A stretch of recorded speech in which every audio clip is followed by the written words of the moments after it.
One of the things that I make sure to do is to inform my caregivers about the environments that they're going into. They will give me a call to do a walkthrough assessment of an environment for one of their clients. And the main thing that I like to do before I go in is to make sure that they know to protect themselves and how to protect themselves before they go into that unknown environment.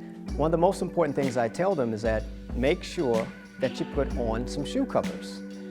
These are for your protection. They're designed to not necessarily keep your shoes looking nice, but they're designed to separate and create a barrier between the bottom of your sole and the actual environment that you're walking in. So once you put that shoe cover on, you can rest assured that at the end of your tour through that person's site, that you can remove the cover without bringing whatever you're picking up on your shoes back to your car, back to your home, back to the next site.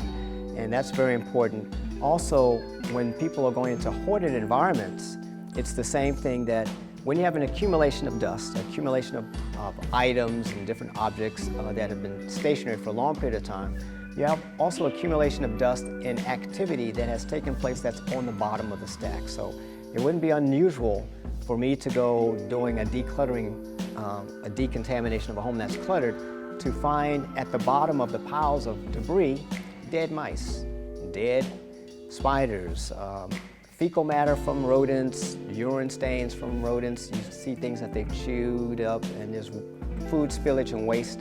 All those things are potential hazards or access ways for transmission of disease.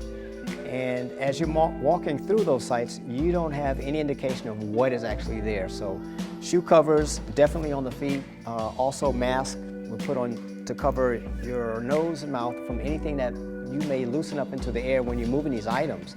Even sometimes the homes are difficult just to navigate through.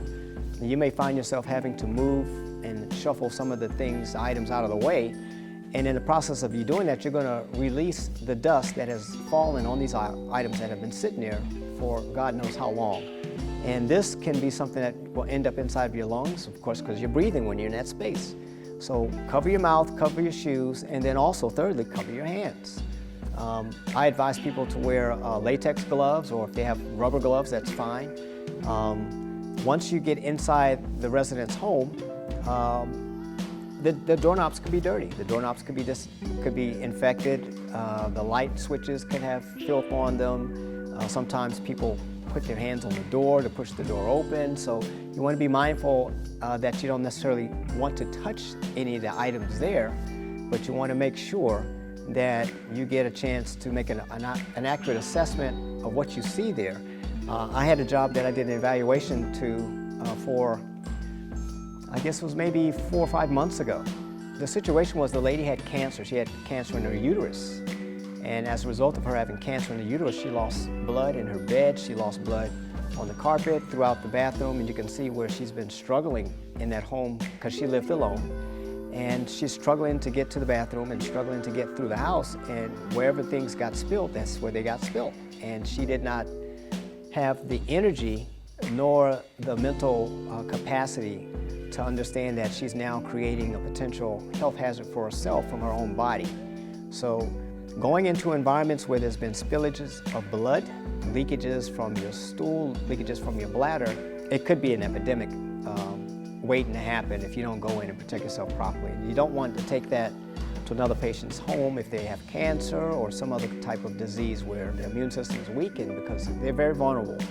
And so protecting yourself is the most important thing that you do when you make your assessment. So put the shoe covers on. It doesn't hurt to put them on.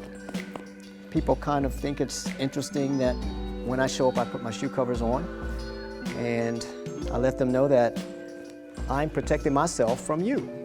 Not that I have anything against you, but I don't want to have a situation where I cannot provide care for you because I've now become sick in your home.